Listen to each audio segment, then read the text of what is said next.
I had someone ask me what I look for these social emotional skills when I'm checking them off on my preschool assessment. I mark these off mostly on observations. I do make notes here and there, but let's go through these one by one. I have shown interest in learning by participating. So these are the students that are raising their hand, that have their eyes on the teacher, that are, you can tell, are really paying attention to what you're teaching.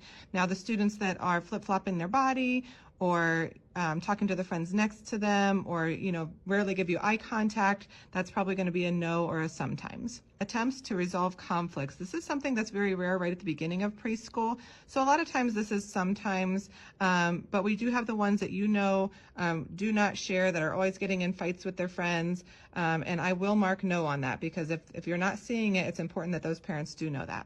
Participates in individual and group play. So this is important to note which students are playing together, which students are playing next to each other, but not necessarily together, and who is playing, off on their own. Can clearly express feelings, needs, and opinions. So this is just taking note of their communication style and if they're able to talk to the teacher or their friends about their feelings and needs. Taking turns during activity. This is kind of the sharing skill, and you can kind of instantly know who maybe has a harder time with that.